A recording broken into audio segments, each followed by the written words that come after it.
안녕하세요. 안근안과 21병원에서 시력교정, 백내장, 외안부 쪽을 담당하고 있는 주정대 원장입니다.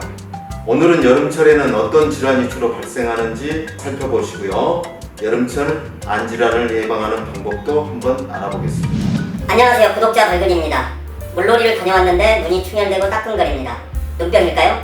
왜 여름에는 눈병이 잘 걸릴까요? 여름에 잘 걸리는 눈 질환은 어떤 게 있을까요? 예방법도 알려주세요. 여름철에는 안질환이 더 많이 발생합니다. 미생물 번식이 많고 땀이 많이 흐르는 위생 환경이 열악해지는 그 두 가지 영향 때문에 그렇습니다.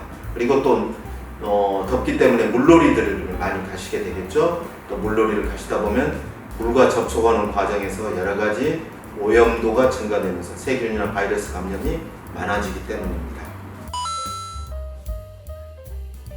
근데 유행성 결막염은 그 말 그대로 유행하는 어떤 하나의 급성 전염병인데요. 주로 아데노바이러스에 의해서 발생되며 여름에 어떤 한 특정 시기에 폭발적으로 발생을 합니다. 나타나는 증상도 충혈, 부종, 그 다음에 돌이 든 것처럼 눈이 까칠까칠하고 눈이 아주 빨개지면서 많이 부어오릅니다. 그래서 이런 질환들이 바로 유행성 결막염 바이러스에 의한 눈병이라고 소위 우리가 부르는 질환입니다. 보통 아데노바이러스인 경우에는 증상의 잠복기가 보통 3일에서 5일 정도로 지금 추산되고 있고요. 그래서 5일 정도 지나서 갑작스럽게 나타납니다. 그리고 한쪽 눈에 눈병이 생긴 후에 반대쪽으로는 3일에서 4일 후에 넘어가게 됩니다. 그래서 양안이 다 눈이 빨갛고 충혈이 되고 보통 2주에서 3주 정도 지속되고요.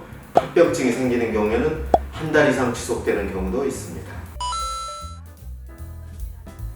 보통 사람들이 많이 모이는 장소 중에서 특히 수영장, 학교, 그 다음에 기숙사 많이 전염됩니다. 이 눈병의 감염 경로는 눈병 환자의 눈병 환자의 손이나 호흡기에 의해서 생기는 바이러스의 어떤 도말, 표본들이 어떤 장소에 부착이 돼 있고 눈병을 걸리지 않는 환자들이 거기를 만지거나 접촉했을 때 그 손에 의해서 다시 눈을 비볐을 때 감염이 일어납니다. 그래서 눈병이 일단 발생됐을 때는 철저하게 눈병 환자들은 격리를 해주는 게 좋습니다. 자기 세면 도구를 따로 쓰고 그리고 밖에 나갔을 때는 절대 눈을 만지지 않고요.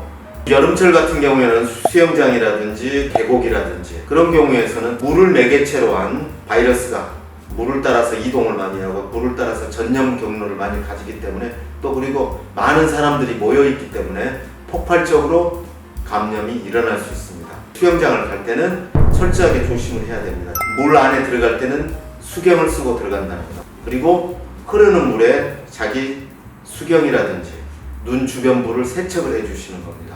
그리고 빠른 시간 내에 탈의실에 가셔서 깨끗한 인공 눈물이라든지 또는 눈이 좀 충혈됐다 싶으면 항생제를 한번 넣어주시는 것이 가장 좋고요. 수영장에서 물이 들어갔다 해서 눈을 자꾸 이렇게 비비는 분들이 있는데 절대 비비지 않도록 주의하셔야 합니다.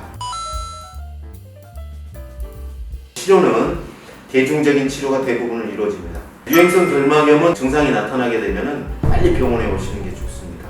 충혈이 심하기 때문에 충혈을 억제하는 약이라든지 또는 2차 감염을 막기 위한 항생제 치료라든지 또는 바이러스 독성으로 인한 여러 가지 각막 혼탁이라든지 출혈을 일으키는 막을 생겼을 때는 그 막 제거도 하고 각막 보호 렌즈를 끼기도 하고요. 또 많이 가렵기 때문에 부어오르기 때문에 국소적으로 주변에 냉찜질을 많이 시킵니다. 심한 경우에는 주변 임파선에 많이 부종을 초래합니다.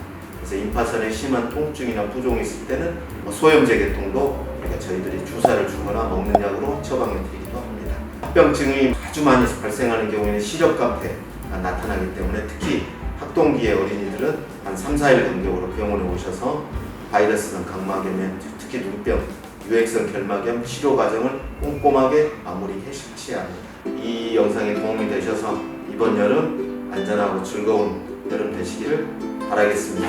네, 감사합니다.